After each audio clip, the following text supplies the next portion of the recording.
Maka saya selalu ingatkan di video-video saya, tundukkan asam-asaman itu, maka pupuk kita bisa dapat secara gratisan.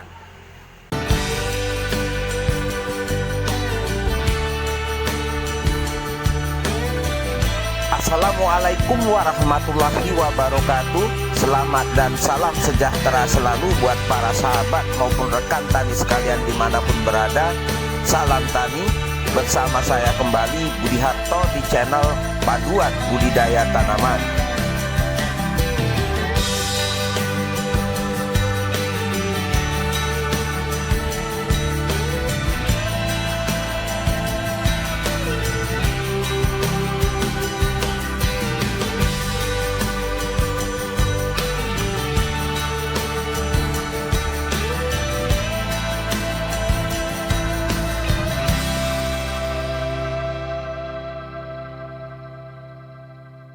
Assalamualaikum warahmatullahi wabarakatuh. Salam tani. Akhir-akhir ini saya cukup direpotkan ya dengan keluhan dari sahabat maupun rekan tani kita, khususnya tentang kendala penyakit asam-asaman pada tanaman padi. Kenapa demikian? Mengingat pola budidaya tanaman padi kita kan sudah semakin intens, sehingga kita sudah mengabaikan faktor-faktor pendukung dari syarat tumbuh tanaman. Apalagi setiap lahan budidaya itu juga punya batasan atas kapasitas dirinya untuk bisa memproses segala sesuatunya secara alamiah. Hanya karena kita paksa dengan durasi waktu yang terlalu singkat, sehingga secara otomatis proses-proses itu tidak akan berjalan secara fitrahnya atau secara alamiahnya. Ini yang justru menjadi kendala bagi kita semua. Namun sebetulnya kalau dikaji-kaji secara teknisnya, baik yang menyangkut kondisi lingkungan maupun lahan budidaya kita, bila memang terjadi asam-asaman, sebetulnya itu mencerminkan bahwa lahan kita itu sudah sangat kelebihan pupuk, khususnya adalah pupuk organik yang berasal dari pelapukan bahan organik. Coba kita bayangkan, dalam satu musim tanam, berapa ton jerami padi ataupun sampah dari gulma yang kita benamkan di lahan. Andai saja bahan-bahan organik ataupun sampah organik tadi sudah membusuk sempurna, dan bila kita setarakan dengan kandungan pupuk kandang sapi atau kambing, maka berapa ton pupuk kandang yang sudah kita aplikasikan ke lahan tersebut dalam bentuk pembusukan dari sampah organik. Dalam satu musim, berpuluh ton sampah organik yang kita benamkan di lahan sawah kita. Kalau sampai itu terjadi bermusim-musim, bayangkan berapa tabungan pupuk yang ada di lahan kita. Sayangnya, pupuk tersebut sulit untuk bisa tersedia bagi tanaman, ya karena kita kurang memperhatikan syarat-syarat ketersediaan pupuk tersebut. Jadi andaikan lahan kita, khususnya tanaman padi kita itu terserang asam-asaman, itu kan sama halnya kita melakukan pemupukan yang overdosis, khususnya pupuk tabur. Itu juga gejalanya sama, semakin banyak ataupun semakin overdosis pupuk yang kita berikan, ya dipastikan bukan malah bisa terserap tanaman, tapi justru bisa meracuni tanaman. Lawang kita saja manusia, apabila diberikan nasi terus ditimbunkan ke diri kita, jangankan mau memakan nasi itu, bernapas pun juga sulit. Ya itulah kronologisnya. Maka apabila kita ingin menghemat dalam pemakaian pupuk, saya rasa dalam 3 musim kita benamkan sampah organik, baik itu jerami maupun sisa-sisa gulma di lahan kita,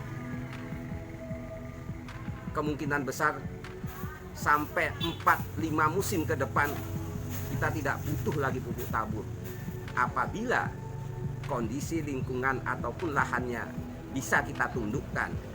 Jangan dipikir bahwa lahan yang terkena asam-asaman itu adalah lahan yang tandus. Justru itu adalah lahan yang sangat mewah. Maka saya selalu ingatkan di video-video saya, tundukkan asam-asaman itu, maka pupuk kita bisa dapat secara gratisan. Bukankah di video-video saya sudah banyak tutorial yang menjadi solusi untuk bisa mensiasati asam-asaman? Kalau kita ingin seperti itu, ya seharusnya dari awal sebelum tanam sudah harus kita lakukan langkah-langkah yang memang strategis agar asam-asaman tersebut tidak memberi dampak negatif pada tanaman kita. Nah, ini seharusnya menjadi sumber daya alam untuk lahan budidaya kita. Apalagi dengan teknis budidaya yang begitu luar biasa singkat dan begitu intensifnya, sehingga lahan itu tidak punya masa istirahat. Bahkan apabila kita punya uang dan ditabung secara terus-menerus, di satu sisi kita tidak punya kartu ATM atau buku tabungannya hilang, sementara tabungan kita itu secara auto debit dipotongkan dari gaji kita. Bayangkan berapa jumlah tabungan kita selama kita masih menjadi karyawan. Anggap aja seperti itulah lahan budidaya kita. Maka yang perlu kita cari adalah bagaimana kita bisa mengurus kembali ATM kita yang sudah rusak atau buku tabungan kita yang sudah hilang, untuk bisa mengambil tabungan-tabungan yang sudah numpuk di bank tersebut. Maka teman-teman gak usah khawatir dengan kondisi asam-asaman. Ikutin saja panduan-panduan saya, insya Allah. Meskipun berbiaya tinggi, khususnya sebelum kita melakukan penanaman padi kita, tapi alangkah lebih baiknya kita untuk melakukan itu karena banyak keuntungan yang bisa kita dapatkan. Namun sayangnya banyak sahabat-sahabat tani kita yang menjadi gagap ataupun menjadi panik dengan kondisi asam-asaman, sehingga tanamannya mandek pertumbuhan ataupun macat, seolah-olah tidak bisa tumbuh, bahkan memerah dan mau mati. Boro-boro langsung dikasih pupuk sebanyak-banyaknya, itu malah bunuh diri. Justru akan membuat kondisi lahan itu semakin menumpuk unsur hara. Unsur hara makro yang semakin menumpuk di lahan budidaya kita akan menciptakan keasaman yang cukup tinggi.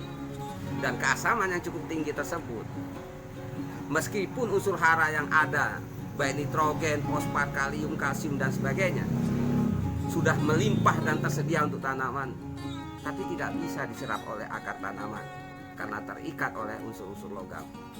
Jadi kuncinya bagaimana kita bisa menjinakkan lahan asam-asaman dengan cara mereduksi ion-ion logam tersebut agar tidak hiperaktif dalam mengikat unsur-unsur hara makro, baik nitrogen, fosfat dan kalium.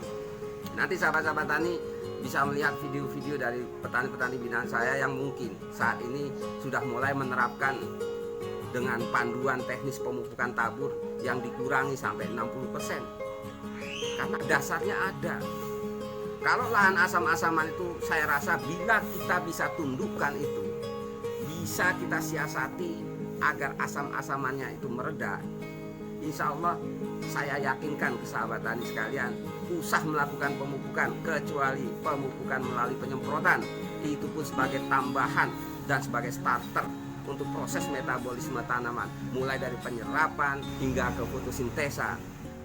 Saya sangat yakin baik pada fase pertumbuhan yang menyangkut kualitas dan kuantitas tumbuh maupun hasil panen yang kita dapatkan, insya Allah akan baik-baik saja, bahkan lebih baik dari sebelumnya.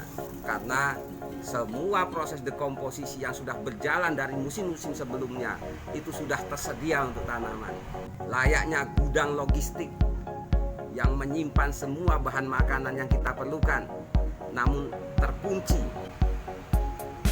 sehingga kita tidak bisa membuka gudang tersebut yang pada akhirnya membuat kita kelaparan.